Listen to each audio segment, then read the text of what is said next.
9 things that you can do in the UK that would feel socially illegal in the United States. Number 1, drinking in the middle of the day without having to explain yourself.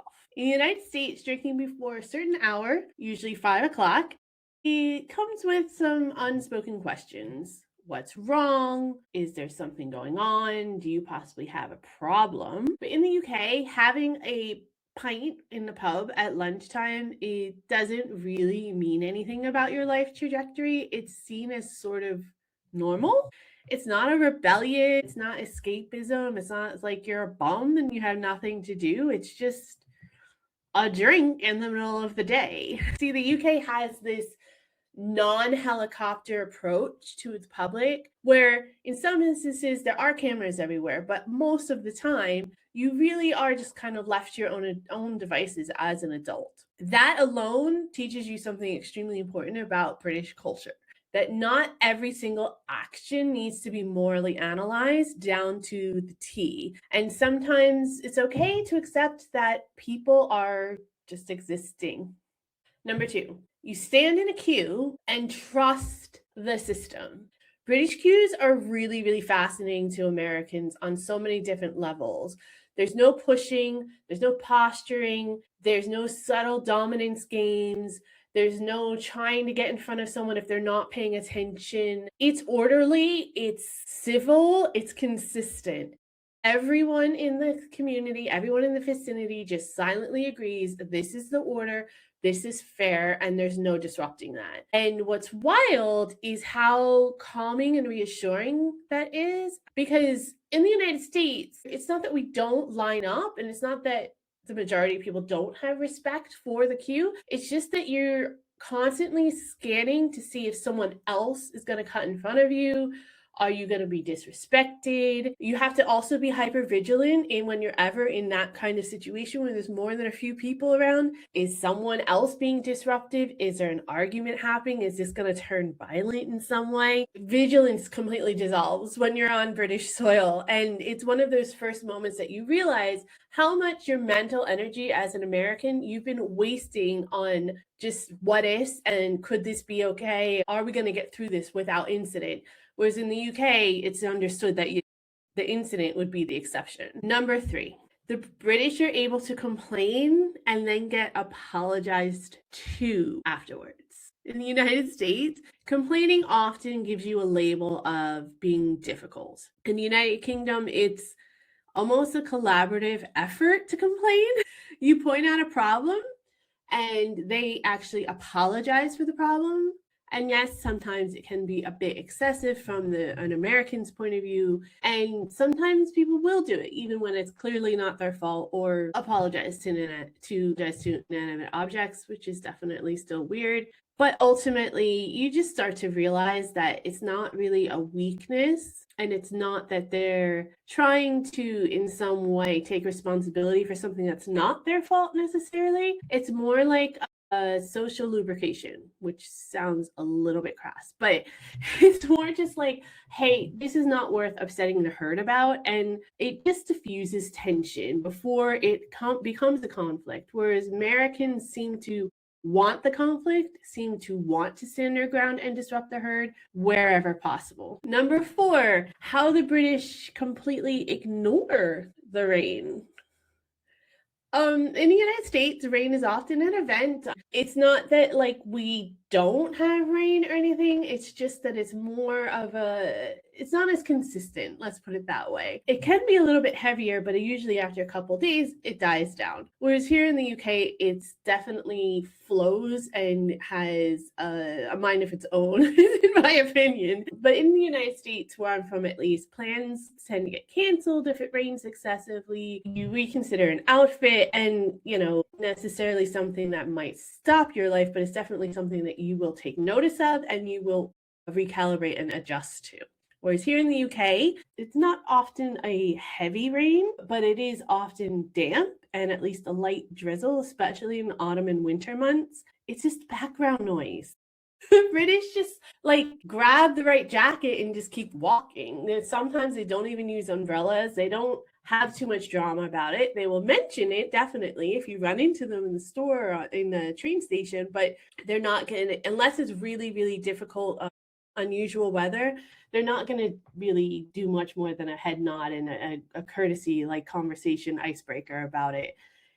And the British way kind of works, but I will say that it does have to do with the fact that it's not extreme weather like we see a lot in, at least where I'm from, in the northeast of the United States. The British way does kind of teach you a little bit of a quiet resilience, and that is pretty common throughout the British culture, at least from my personal experience. You don't have to stop life just because something is happening or the conditions aren't exactly perfect. You just kind of figure out how to deal with it.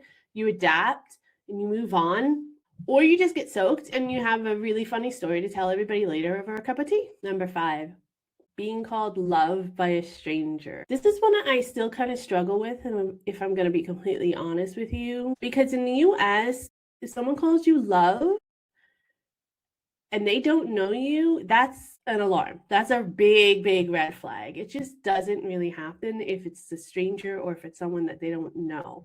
I've had lots of conversations with British people about this, and they genuinely don't understand why it makes me uncomfortable sometimes. But if it's someone that I know, someone that I work with, I've gotten a little bit easier at hearing being called that. But otherwise, I still kind of get uncomfortable. But in the UK, it's just a warm greeting without any real obligation.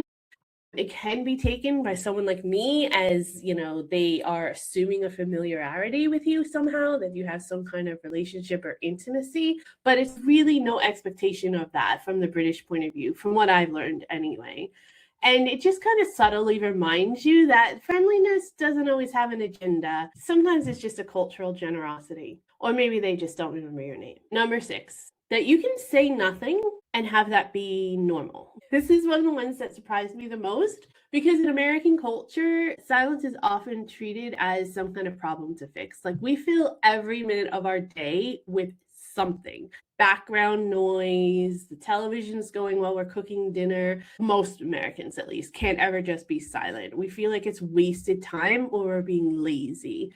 You're expected to fill space on a regular basis, smile, perform, and just move along. In the UK, though, silence isn't rude. Silence is neutral. Silence is accepted. Silence is part of figuring your life out. This was a hard one for me because I come from the hustle bustle tri-state New York City-ish area of the United States. So we are definitely in that culture, in that hustle constantly culture. But it is something that I've learned to be quite powerful, actually, that the world doesn't deserve, or that you don't owe the world any kind of constant emotional output, and that taking time for yourself to relax, reflect, rest, recharge, that's not just something that you get as a luxury. That's something that should be built into your plan, and it's a necessity. It's actually a necessity to make sure that you are performing on all cylinders and that you're making good choices.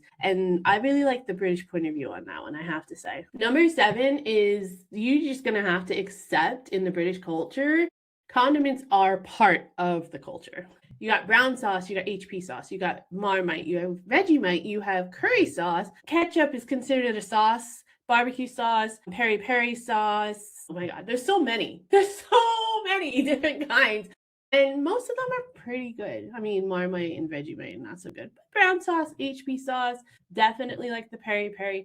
There's lots of them that are really, really good. You really can't argue with it. Just accept it. It is one of the maybe 3 or 4 things where there is an abundance of choice in the UK. There isn't so much an abundance of choice in counterculture in the United States. We have a lot of sauces in the United States, but mostly it's just different brands that maybe take a slight different take on the same sauce, rather than these actually being very distinct plethora of flavors that you can choose from. And this really, really small thing about British culture actually reveals something much bigger, in my opinion, that not everything needs to be a consensus to be meaningful, and that it's not always having an abundance of choice, but it's about having the right choices, and the perfect topping on your french fries or your chicken or anything else that you're eating or using as a dip is very, very vital to the British culinary experience. And some things just belong to the place that they're in. Can't say much more than that. Number 8, we have talked about before, but it is ingrained in British culture. So it is something that we need to make sure everybody knows about. Treating tea like an emotional first aid. In the United States, when something goes wrong, people often offer solutions. They give you advice. They kind of tell you what to do in a nice way. In the UK, they offer tea. And at first, it feels a bit passive. It feels a bit, like they're not really understanding where you are, where you're coming from, almost like they're dismissing you or writing you off. But when you live in the culture for a little bit longer, you begin to realize that sometimes comfort is more useful than someone giving you advice or someone telling you what to do. And I have to say that I've come to embrace it a little bit. I like the idea that you're not trying to always fix my problems and that you're just trying to listen and be there.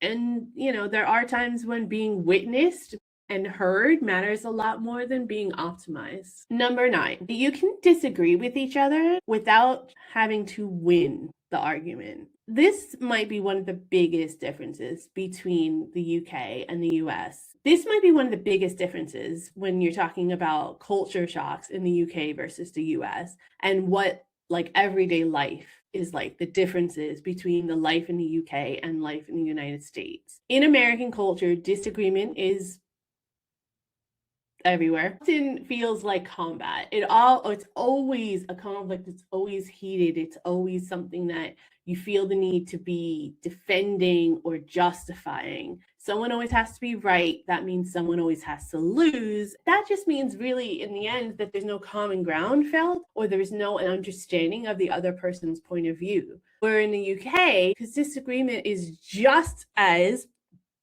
rampant throughout the culture, but most of the time it's often approached at least in a more playful way, in a more detached and even ironic way throughout the British people that I've encountered anyway, and what I've learned living here for the past few years. I think there's something really important to learn, that you don't have to destroy someone or prove them wrong or make them cry in a sense, just because you have a different opinion or just because you might have had a different experience. Don't get me wrong, there are extreme conflicts like that here. They're just a lot less, and it's not every day, because the British culture is all about keep calm, carry on, and making sure that they are protecting the community. Most of the time, they don't want to get into anything that's too personal with anybody, even if they're best friends.